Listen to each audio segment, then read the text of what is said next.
My husband Taylor is a real piece of work. Despite borrowing $50,000 from my dad, he's not only avoiding repayment, but also considering filing for bankruptcy to dodge it. If I declare bankruptcy, I don't have to pay it back, right? Serves him right. That's what he says, smug as can be. He's really not thinking this through.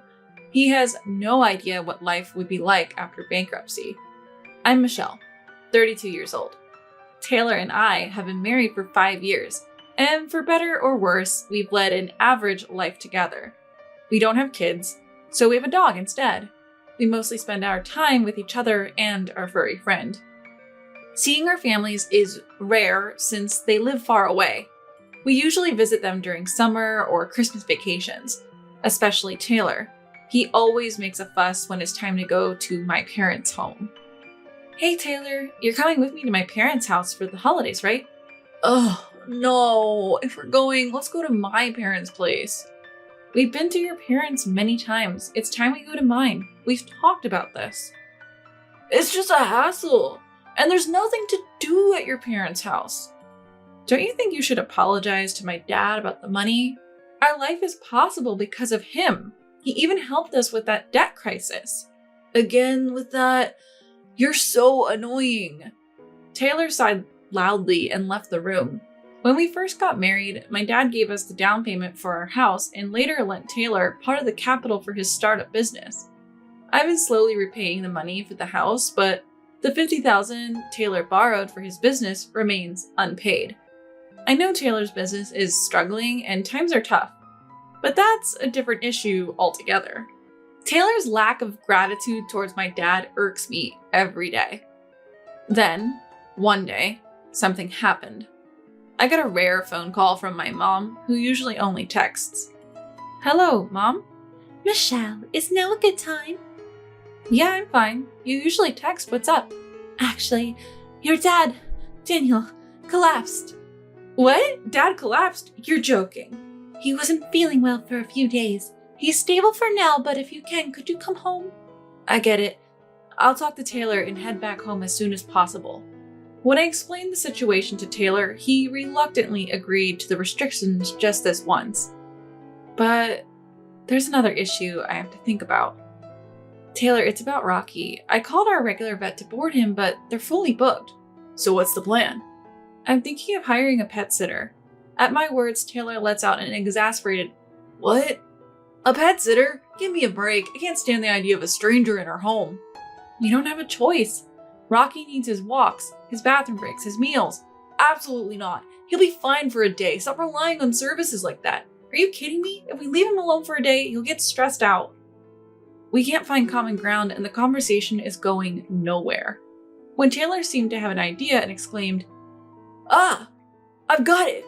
I've thought of something great." What is it? Why not ask Isabella? Why would Isabella be involved? She just got divorced, right? And she's been complaining about not having work. Let's ask her to take care of Rocky while we're gone as a part-time job. Honestly, I absolutely don't want that. Last time Isabella visited, money disappeared from my wallet. I'd withdrawn $300 that morning, and by the time Isabella left, it was gone. Taylor dismissed it when I told him, saying it must be a misunderstanding. Since I had no concrete evidence, I couldn't do much. But I was certain it was Isabella. I didn't trust her, and didn't want her in our home. Still, with a trip back home imminent and Taylor firmly against a pet sitter, we were out of options. We ended up asking Isabella. I gathered my always ready $3,000 in gift cards in a drawer. I slipped the piece of paper into the drawer so I'd know if anyone opened it. And of course, I didn't tell Taylor. Otherwise, I couldn't feel at ease letting Isabella into our home. We asked Isabella to take care of our dog and headed to my parents' house. Thankfully, Dad's condition stabilized and we could talk to him. When we returned, I told Taylor about the drawer trick. As expected, the paper had fallen and $2,000 along with the gift cards were missing from the $3,000.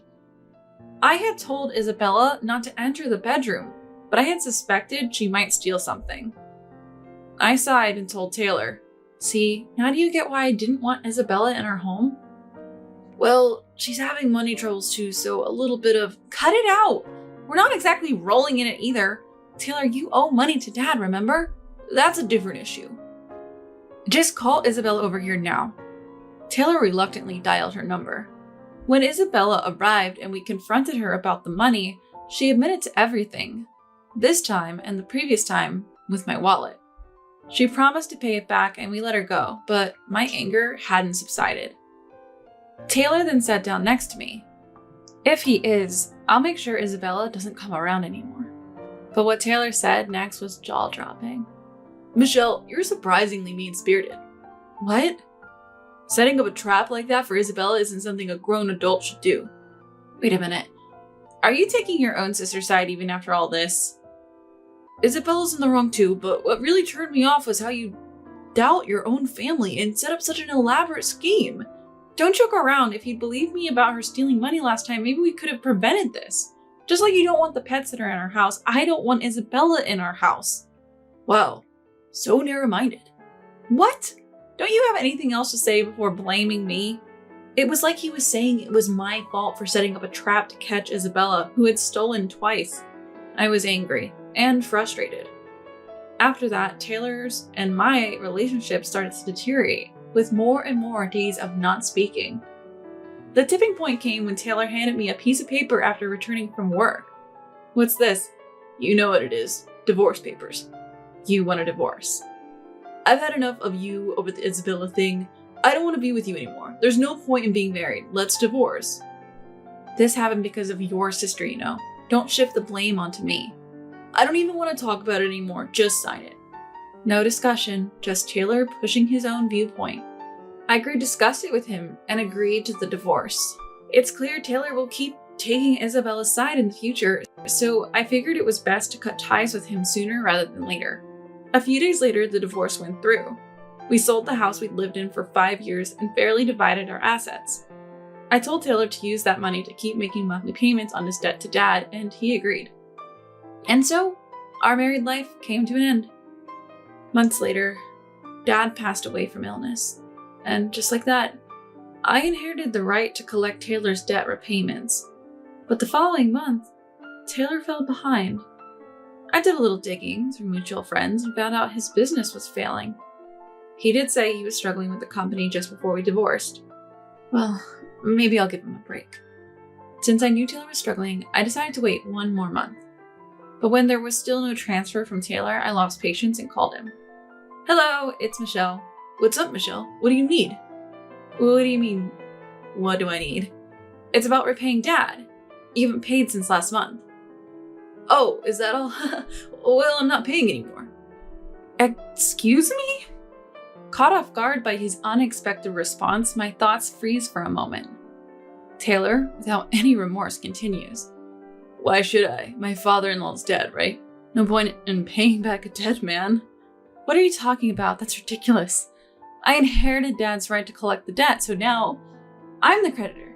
Understand? I don't care. I said I'm not paying. I can't pay. Suddenly furious, Taylor starts yelling over the phone.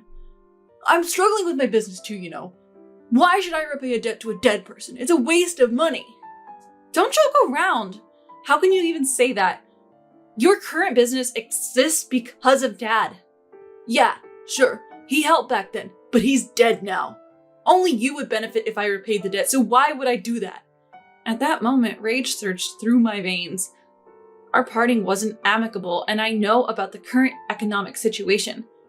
If only he would sincerely apologize for the delayed repayment. But he's showing no remorse, let alone an apology. Worse still, he seems to think he's off the hook for repayment now that Dad is gone. I'm infuriated by Taylor's convenient thinking. I won't let this go. He will repay every penny. Determined, I reply in a stern voice. Just to clarify, Dad's death doesn't absolve you from repayment. Annoying, Taylor muttered irritably. I told you, only you benefit from me paying back. There's no way I'm paying back $50,000. All right then, I'll take appropriate measures. Is that okay? Suddenly, Taylor erupts in laughter on the phone. Then I'll just file for bankruptcy. Bankruptcy? Yeah, if I file for bankruptcy, I won't have to pay back anything. Serves you right. You think that will save you? You'd better repay. You're just trying to get money out of me. I can't possibly pay back that amount. So, you never intended to repay it? If the business had gone well, sure, I would have paid, but it didn't. Not even sorry towards Dad. Why should I apologize to a dead person? Both you and your sister are irresponsible with money. Disappointing. See what you want. I've got my trump card. Bankruptcy. Fine. Go ahead and file bankruptcy, but you'll regret it. Thanks for the advice. Bye. With that, he happily hangs up the phone. Taylor seems to think that filing for bankruptcy will free him from his debt, but he fails to consider the downsides that come with it. If declaring bankruptcy wiped out all your debts, everyone drowning in debt would be doing it, happy as a clam. I have a friend who had to declare bankruptcy because they co-signed a loan once. It was a heart-wrenching process. I saw the struggle up close, so I know how tough bankruptcy can be. That's why I decided not to tell Taylor about it. Later, it seems Taylor really did go through with the bankruptcy process. I got a text saying, "Debts are gone. Serves them right." I didn't reply. I just waited to see how things would play out, pretty much expecting Taylor to self-destruct. A few weeks later, just as I expected, a desperate call came in from Taylor. "Michelle, please help me." "Long time no see. What's up?" "I'm screwed. Yeah, I get rid of my debts, but now I can't even live a normal life." "Oh, that's unfortunate." "Unfortunate? You don't get it. I'm really in trouble here." "Well, declaring bankruptcy is a last resort only for those with no other options." "What?" For Taylor, who clearly didn't understand the situation, I laid it out plainly. "Listen, bankruptcy is the last resort. They'll take all your assets, cars, electronics, everything. Your credit cards won't work. You'll be blacklisted." "How do you know all this?" "I saw a friend go through it. It was a nightmare." "What? So you knew this would happen and you didn't stop me?" Are you finally getting it? This is no joke. I thought I could just reset my debts and get back to normal life. This isn't what I envisioned. Not my problem. It is your fault. If you told me how hard bankruptcy is from the start. At this point, Taylor was trying to shift the blame, so I gave him a reality check. Don't you get it? You made the choice without doing any research. Even after I warned you, you made your bed, now lie in it. And you're asking for help now? That's pretty cheeky. I'm your ex-husband in need, isn't that enough? Ex-husband? You didn't even show up to Dad's funeral, and you've never been grateful for anything. Why would I help trash like you? Karma's a bitch, isn't it? Trash? Who are you calling trash? Just to make it clear, you're in a really bad spot right now. Don't expect to live like you used to. Bankruptcy doesn't offer a bright future. You chose this path. Now live with it for the rest of your miserable life, you damn fool. I let out all my pent-up frustration and hung up the phone. Immediately blocked the number and blocked on social media. And that's how I finally cut off all ties with Taylor. As for him, word has it that he's living a pretty miserable life.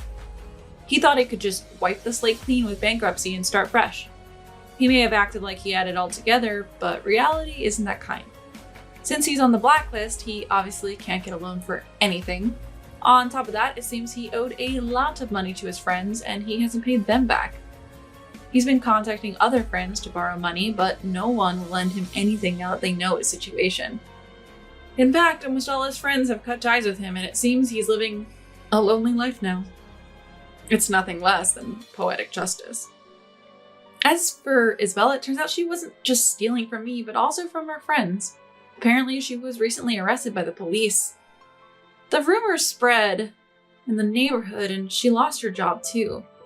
I'm so relieved to see those two people I can't stand both get their comeuppance. I'm really glad I got a divorce when I did. I'll never have to deal with those siblings again. If I ever date someone in the future, I won't make the same mistakes. I'm determined to be more discerning in judging people and build better relationships.